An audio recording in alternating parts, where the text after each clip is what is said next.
यानी ये ऐसा मुकम्मल नुस्खा है यासिर भाई। मैंने ग्रंथ पढ़े, मैंने वेद पढ़े, मैंने गीता पढ़ी, मैंने महाभारत भी पढ़ ली, मैंने बुद्धिज़्म पढ़ा, मैंने जैनिज़्म पढ़ा। मैंने कहा यार मैं सब पढ़ूं, जुडिज़्म तो हमारे लिए वाजिब है पढ़ना, क्रिश्चियनिटी तो वाजिब है, मैं वो भी पढ़ूं जो मना है।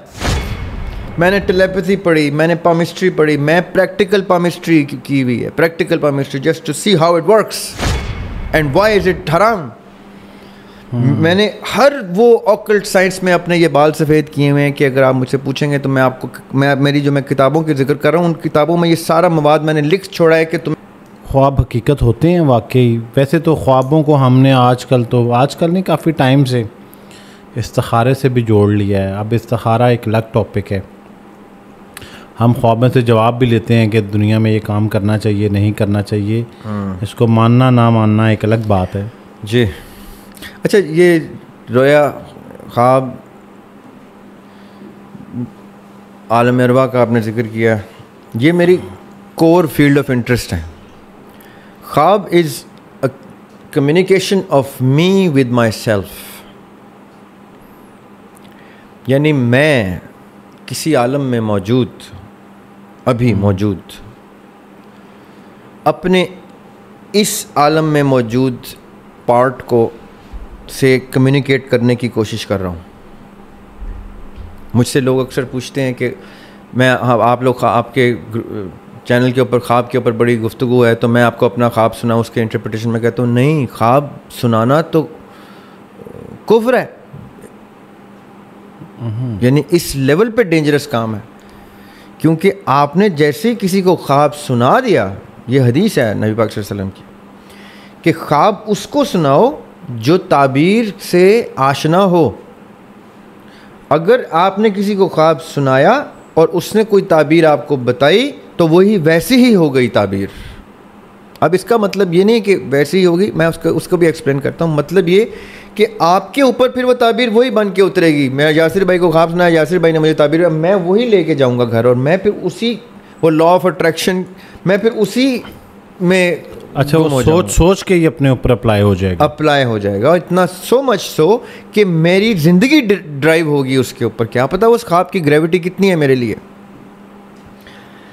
अब लेकिन यहाँ तक हम यहाँ ज़रूर पहुँचे हैं कि ख्वाब का इंसानी ज़िंदगी पे असर मौजूद है। असर क्या, मैं आपको देखें, कुरान पाक में अल्लाह ताला कह रहे हैं कि जब इंसान सोता है तो मैं उसकी रूह कब्ज़ कर लेता हूँ। इसलिए दुआ है, इसको हम मौत सुगरा कहते हैं नींद को। दुआ है, जब आप उठते हैं तो दुआ कर, एक उसका मफहूम दुआ का ये कि या अल्लाह तेरा शुक्र है तूने मुझे ज़िंदगी अता कर दी, क्योंकि मौत सुगरा से ज़िंदगी अता कर दी। जैसी रूह कब्ज़ होती है आपकी तो वो कहाँ जाती है, जिसको आप आलम अरवा कहते हैं, वो क्या है, वो आलम क्या होता है, टाइम जोन। वो टाइम जोन जहाँ पे अरवा यानी रूहों की जमा, जहाँ रूहें जमा है, जहाँ रूहों का बसेरा होता है। तो रूह का बसेरा हर टाइम में, सुबह दोपहर शाम रात में, जहाँ जहाँ इंसान सो रहा है जाग रहा है, जहाँ जहाँ सुबह हो रही है रात हो रही है, जहाँ जहाँ सो रहा है जाग रहा है, वो एक वक्त का एरा इस्टेब्लिश होता है जहाँ अरवा आपस में इंटरेक्ट कर रही होती है। जैसे जैसे वो कब्ज़ होती हैं सोते पे, वो आपस में इंटरेक्ट करना शुरू करती हैं। ये एक रेल्म है जो पैरेलल रेल्म है, पैरेलल यूनिवर्स है, हमारे साथ साथ हमारी ज़िंदगियों में चल रहा है। मैं सो रहा हूँ, मेरे ख्वाब में आप आ रहे हैं, तो वो मेरी अरवा का आपकी अरवा से इंटरेक्शन हो रहा है, या मेरी अरवा मुझे कुछ बताने के लिए, क्योंकि आलम अरवा में जब हम होते हैं तो हम बाकायदा अल्लाह ताला से कॉन्ट्रैक्ट करके दुनिया में उतरते हैं। ये सूरह अल आराफ की आयत नंबर 172 में तहरीर करता है कि और तुम ऐसे ही नहीं आते हो, तुम मेरे साथ एक मीसाक करके उतरते हो। मीसाक किसे कहते हैं, कॉन्ट्रैक्ट को कहते हैं। कॉन्ट्रैक्ट बाहोशा हुआ से खमसा होता है, ऐसे ही नहीं होता कि मैंने आंखें बंद करके किसी चीज़ पे वादा किया। No, contract is something that you are held accountable for, कि अगर आपने कॉन्ट्रैक्ट ब्रीच किया तो मैं उन्हीं शर्तों पे कॉन्ट्रैक्ट करूंगा, मेरा शऊर जिसको कहेगा कि हाँ जी मैं ये करूंगा। तो मैं ये सब कुछ करके दुनिया में उतरता हूँ। अब ये जब कॉन्ट्रैक्ट करके मैं दुनिया में आ गया हूँ और आलम अरवा से आया हूँ, तो मेरा ये आलम अरवा का मकाम जब जब री-इस्टेब्लिश होगा मेरी ज़िंदगी में, मैं अपने आप को साइंस देने के लिए वो मौका हाथ से जाने नहीं दूंगा। और मेरे वो सारे साइंस जो मेरे ख्वाब में आ रहे हैं वो मेरी ज़िंदगी से रिलेटेड हैं। आपको क्या मालूम कि मेरी ज़िंदगी का तजुर्बा तजिया कैसे, आप कैसे ताबीर बता सकते हैं मेरी ज़िंदगी के तजुर्बे की तजिए की? मैं वो साइन लैंग्वेज यूज़ कर रहा हूँ, मेरी अरवा वो साइन लैंग्वेज यूज़ करिए जो मेरी डायरेक्टरी में है। अब मैं यूसुफ अलैहिस्सलाम के पास जाऊं तो उनको तो अल्लाह ने ये चीज़ दी हुई है, अता करता है, वो तो मेरे ख्वाब को सुनते ही बता देंगे कि ताबीर क्या है। या आका अलैहिस्सलाम फजर की नमाज के बाद लोगों को, साहब को बिठा देते थे कि सुनाओ अपने ख्वाब, और उनको ताबीर देते थे, क्योंकि अल्लाह ताला ने आका अलैहिस्सलाम को तमाम अंबिया के सिफात से नवाजा हुआ है। वो सब सिफात यकजा कर दी आका अलैहिस्सलाम में। इसलिए मैं समझ सकता हूँ इस बात को कि वो ख्वाब की ताबीर देते। मैं कैसे आपको ताबीर दूं जबकि मैं यासिर भाई की डायरेक्टरी से ही वाकिफ़ नहीं हूं? अभी तो हम जानना शुरू हुए एक दूसरे को, मुझे तो ये तक पता नहीं कि आपके अकायद किस चीज़ से मुझसे मुख्तलिफ हैं, आपके तजुर्बे तजिए कैसे मुख्तलिफ हैं, आपकी ज़िंदगी कहाँ गुजरी। आपने मुझे ख्वाब सुनाया तो मैं कहूँगा भाई ये ख्वाब मैं अपनी डायरेक्टरी से तो बता सकता हूँ, जो कि टोटली गलत होगा। अच्छा, फिर ये भी हो सकता है कि एक ही चीज़ दो मुख्तलिफ लोग ख्वाब में देखें तो दोनों की ताबीर मुख्तलिफ होगी। फिर डेफिनेटली ऐसे ही है ना जी। तो या हाँ, एक ही चीज़ बहुत से लोग देखें तो वो कलेक्टिव ताबीर भी हो जाती है सोसाइटी की या उम्मत की। हाँ बिल्कुल। लेकिन हम फ़िलहाल लेते हैं कि दो एग्जांपल, तो हम लोग अक्सर कुतब हैं उनमें वो ख्वाबों की ताबीर के नाम से भी किताब है एक, कुछ लोग भी बताते हैं, वो कहते हैं कि हम एक्सपर्ट हैं इसमें। तो एक शख्स कहता है जी मैंने सफ़ेद मुर्गी को हलाल होते हुए देखा है, दूसरे ने भी देखा है, तो वो दोनों को कहते हैं यार आप दोनों, मैं एग्जांपल के तौर पे कह रहा हूँ जी, आप दोनों के लिए ये कुछ होने लगा है। हालांकि वो ईस्ट एंड वेस्ट की तरह दोनों के लिए अलग अलग हो सकता है। तो ये सुनने वालों के लिए ये है कि वो अपने, एक तो आपने ये कहा कि अपने ख्वाब की ताबीर जानने की कोशिश ही ना करें, खुद करें, किसी से मत पूछें, ना पूछें। अगर आपने पूछ लिया तो पूछने के बाद वो जो भी आपको बता देंगे अपने नाकस इल्म से, या चले उनके पास इल्म मौजूद है, तो फिर आप तैयार रहें कि वो जवाब आप पे अप्लाई हो गया, हदीस के मुताबिक अप्लाई हो गया। लिहाजा ये बड़ा सेंसिटिव मामला है। बहुत सारे लोगों को शौक़ होता है कि रात भर, वैसे मुझे तो अक्सर ख्वाब याद ही नहीं रहते अपने, ठीक है, लेकिन जिन लोगों को याद रहते हैं वो कोशिश किया करें कि इनको खुद से। अच्छा, इसका भी मैं एक जवाब देता हूँ, आपको याद रहते हैं? अच्छा, मुझे जी, अच्छा, वैसे मुझे नहीं याद रहते वैसे। अच्छा, वो आपके लाशऊर में है, वो आपको याद कब आएंगे? जब आपका लाशऊर ये चाहेगा कि, और अचानक से आप कहेंगे यार ये पता नहीं मैंने कब देखा था ख्वाब। अच्छा, ये बड़ी इंटरेस्टिंग चीज़ है। ऐसा ज़रूर होता है, मेरे साथ नहीं, बहुत सारे लोगों के साथ, कि ये मुझे पता नहीं फील होता है। मैंने एक दो लोगों से और सुना तो मुझे लगा यार, मुझे लगता था ये ज़िंदगी में सिर्फ मेरे साथ होता है, बल्कि बहुत सारे लोगों के साथ होता है कि ये सब कुछ पहले हो चुका है। डेजा वू, इसको डेजा वू कहते हैं। ये मैं इस टर्म से वाकिफ़ नहीं हूँ। मतलब मैं आपके साथ मिसाल ले लीजिए, मैं आपके साथ पॉडकास्ट कर रहा हूँ और मैंने आपसे एक क्वेश्चन किया, आपने आंसर दिया है, तो मुझे लगेगा कि ये ऐसा ही सवाल मैं पहले कर चुका हूँ और ये सेम आंसर मुझे आ चुका है। बाज़ औक़ात ऐसा होता है कि मैं कुछ तहरीर कर रहा होता हूँ, कोई पॉडकास्ट प्रिपेयर कर रहा हूँ या ड्राइव कर रहा हूँ, और उसमें आने वाले मनाजिर मुझे लगता है कि एग्जैक्ट सेम ये हो गया है। तो पहले तो मुझे लगता था कि ये सिर्फ मेरे साथ होता है, लेकिन मेरे ख्याल में ये काफ़ी सारे लोगों के साथ होता है। ये अभी आपके साथ होता है ना? हाँ, होता है। मैंने आपसे थोड़ी देर पहले क्या कहा था कि आपके ख्वाब आपको भूलते नहीं हैं। हाँ। वो आपके लाशऊर में हैं। जब आपका लाशऊर उसका एक्सेस आपके शऊर को देगा तो आपको डेजा वू होगा। उसको डेजा वू कहते हैं अंग्रेजी में, या प्रेमोनिशन भी कह देते हैं। प्रेमोनिशन में क्या होता है, वक्त से पहले पता चल जाए। तो आप कहें ना उस वक्त होते हुए अमल मुझे पता लगा कि मैं पहले कर चुका हूँ। प्रेमोनिशन में क्या होता है कि अमल होने से 5 मिनट पहले अचानक से आप कहेंगे कि यार ज़रियाब ने ये कप उठाया और कप गिर गया इसके हाथ से, आपको नज़र आया।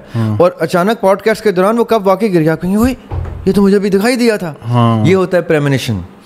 ये वो लाशऊर के का डेटा है, कंटेंट है, जो कब आप पे अयां हो रहा है, ये आपकी रूह तय कर रही है।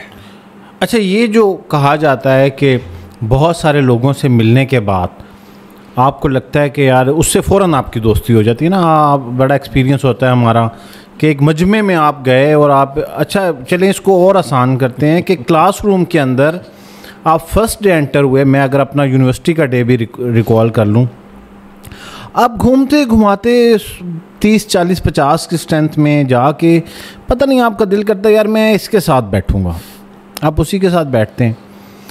ज़्यादातर केसेस में ये होता है किसी महफिल में या किसी जगह पे या किसी इवेंट पे आप जिसके साथ बैठते हैं और पहली मुलाकात में तो आपकी फ्रीक्वेंसी मैच कर, बहुत कम ऐसे होता है कि नहीं भी करती। और यूं लगता है कुछ लोगों के साथ मुलाकात के बाद, वो पहली मुलाकात होती है, यूं लगता है कि यार ये बड़ा कोई लंबा हमारा सिलसिला है मुलाकातों का, और हम मतलब कोई बाज़ औक़ात तो आप वो वाली गुफ्तगू उस शख्स से कर लेते हैं जो शायद अपने करीबी दोस्तों के साथ, जिनके साथ आपने एक दहाई गुजार दी, आपने नहीं की होती, और 10 मिनट की मुलाकात में आप वो गुफ्तगू कर लेते हैं। तो कहा जाता है कि आलम अरवाह में आपकी या इस दुनिया में आने से पहले जब रूहें इकट्ठी होंगी तो आप दोस्त थे। तो ये कॉन्सेप्ट ठीक है? देखें, एक मुहक्किक को इसलिए कुछ चीज़ों से मोहब्बत हो जाती है, ये वर्ड टू वर्ड जुमले हदीस में मौजूद हैं। अच्छा।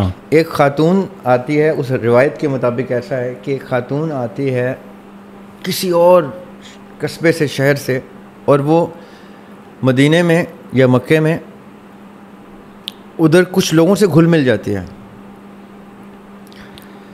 तो असहाब पूछते हैं आका अलैहिस्सलाम से कि ये फ़लाँ कबीले की, फ़लाँ एरिया की खातून है, ये उधर ऐसे बैठी हुई है जैसे ये उनको बरसों से जानती है, जबकि इनका उनसे कोई ताल्लुक़ नहीं।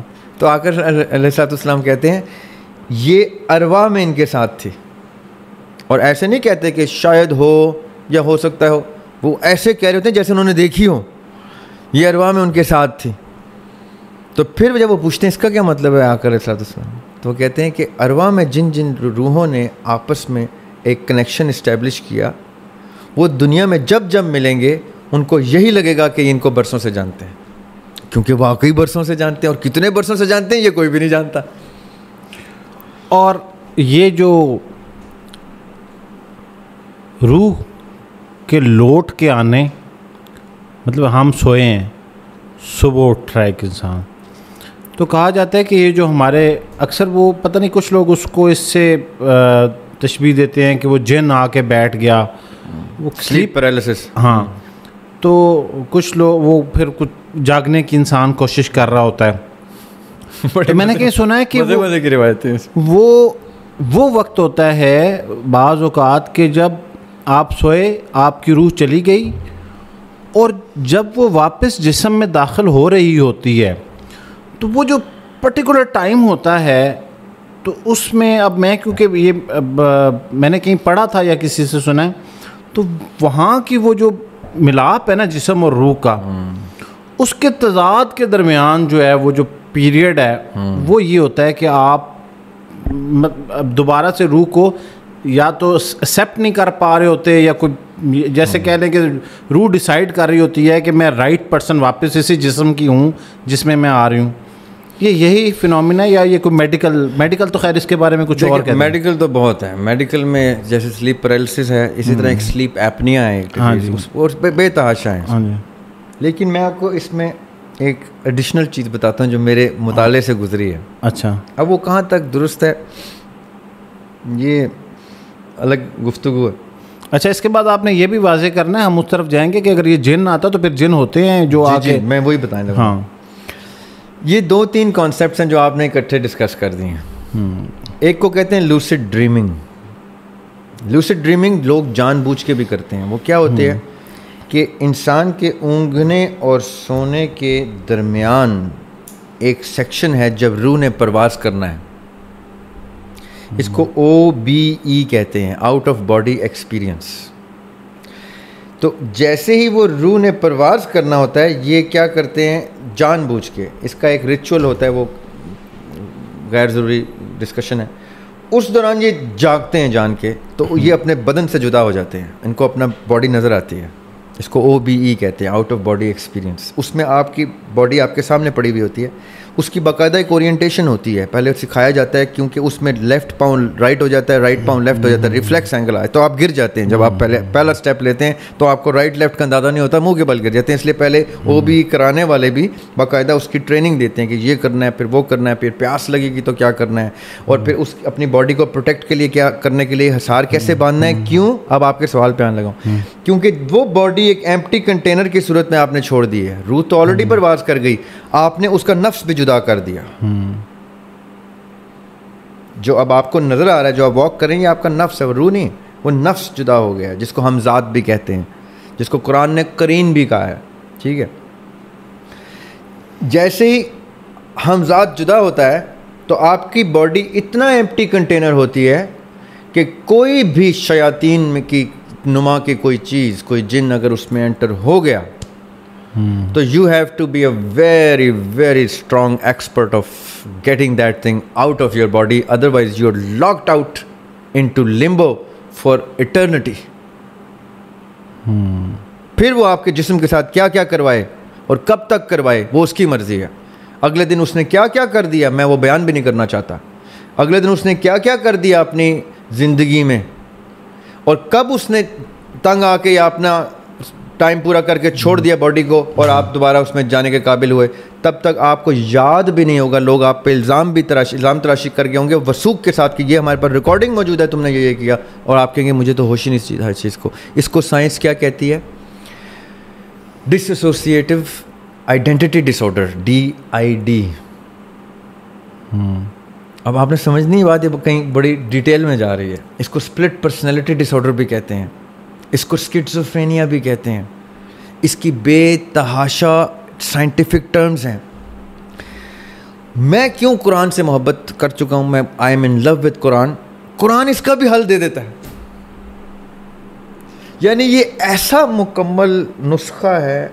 यासिर भाई, मैंने ग्रंथ पढ़े, मैंने वेद पढ़े, मैंने गीता पढ़ी, मैंने महाभारत भी पढ़ ली, मैंने बुद्धिज़्म पढ़ा, मैंने जैनिज़्म पढ़ा।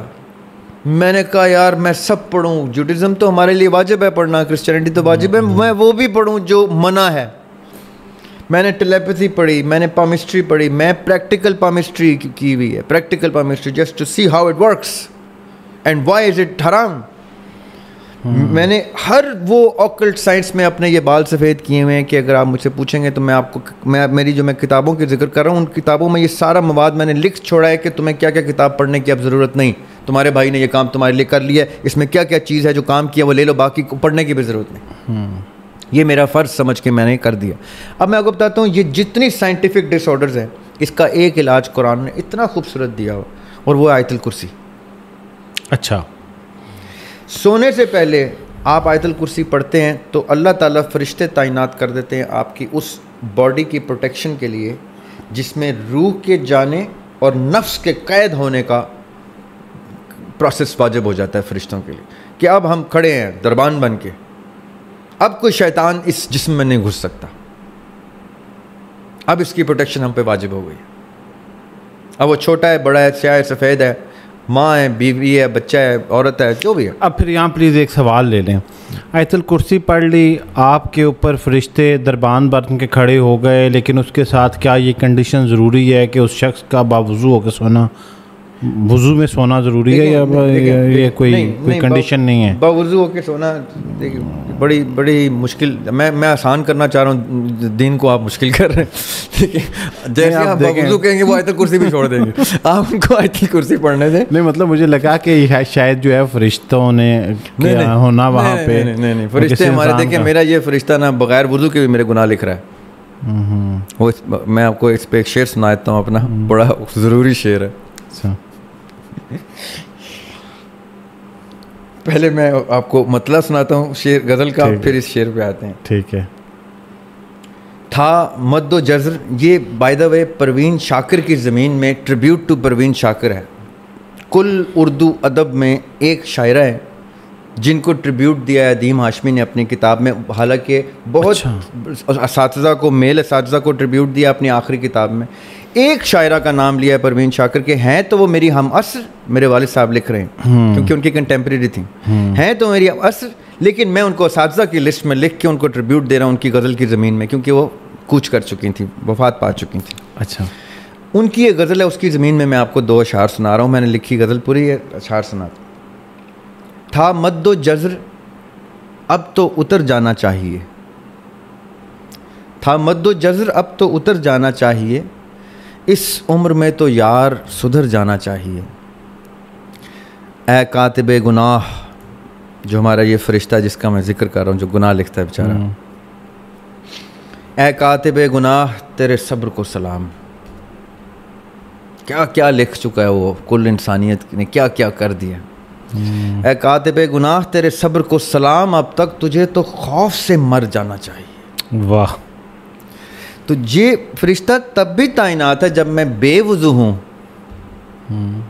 तो फरिश्तों के पास ऐसी कोई लिमिटेशन नहीं है कि वुज़ू में नहीं है तो मत जाओ उसके पास। फरिश्ते तब भी जाएंगे अल्लाह के हुक्म के मतलब आयतुल कुर्सी आपने पढ़ ली, किसी भी हालत में पढ़ ली। ये मेरे माओं को रिक्वेस्ट है, अपने बच्चों को आयतुल कुर्सी सिखा दें और उनसे कहें कि चाहे तुम दिन में सो या रात में सो, घर में सो या हॉस्टल में सो या दोस्तों के घर स्लीप ओवर में सो, एक काम कर लो कि तुमने आयतुल कुर्सी पढ़ के सोना है। उससे क्या होगा, जो गैर ज़रूरी प्रॉब्लम्स जिनको स्प्लिट पर्सनैलिटी डिसऑर्डर तक कहते हैं, जिनको स्किज़ोफ्रेनिया तक कहा जाता है, ये इतनी बड़ी साइंस है, ये कभी हम फिर किसी इसके ऊपर भी सैर असल गुफ्तगू कर लेंगे। इसके सद्देबाब हो जाता है from the very source of sleep, जब आप आयतुल कुर्सी पढ़ लेते हैं। उसके बाद आपका बच्चा बड़ा जो भी है वो स्लीप पैरालिसिस भी नहीं देखेगा इंशाल्लाह, वो स्लीप एपनिया भी नहीं देखेगा इंशाल्लाह। मैं स्लीप एपनिया का पेशेंट रहा हूँ। अच्छा। और इतना शदीद पेशेंट रहा हूँ कि मुझे उसका मास्क तक मंगवाना पड़ गया था भाई से अमेरिका से, कि उसका एक मास्क होता है वो पहन के आप सोते हैं, क्योंकि वो नियर डेथ एक्सपीरियंस होता है, उसमें सांस बंद हो जाती है और आप छलांग मार के गिरते हैं, सांस की तलब में आप भाग रहे होते हैं पागलों की तरह, सांस नहीं आ रही होती। फिर मैंने जब अल्लाह ताला की तरफ रुजू किया और कलाम में पाक पढ़ना शुरू किया, मैंने कहा कि देखूं तो सही कि ऐसे क्या मामलात हैं जिसमें जो दीन में जिसका इलाज नहीं, ऐसा हो नहीं सकता। मेरी सारी बीमारियों को, मुझे बहुत सी बीमारियों से अल्लाह ताला ने नवाजा था, अल्लाह बड़ा करम है मेरे ऊपर, अल्लाह ताला ने इस तरह की नेमतें बहुत दी हैं मुझे। तो मुझे उनसे डायरेक्शन मिली, तो मैंने आयतुल कुर्सी से अपने स्लीप एपनिया का इलाज निकाला। जब मैं भूल जाता हूँ आज भी किसी वजह से, जल्दी में बेध्यानी में पढ़ते पढ़ते लिखते लिखते कि किताब वहीं पे सर रख के सो गया, तो मुझे स्लीप एपनिया जगाता है और मैं हंसता हूँ, मैं कहता हूँ आयतुल कुर्सी नहीं पढ़ी ना, ये तुझे इसलिए थप्पड़ पड़ा। तो ये एक टिप भी आ गई जी आपकी तरफ से। तो ख्वाब जो है वो उनकी हकीकत के ऊपर हमने बात कर ली है।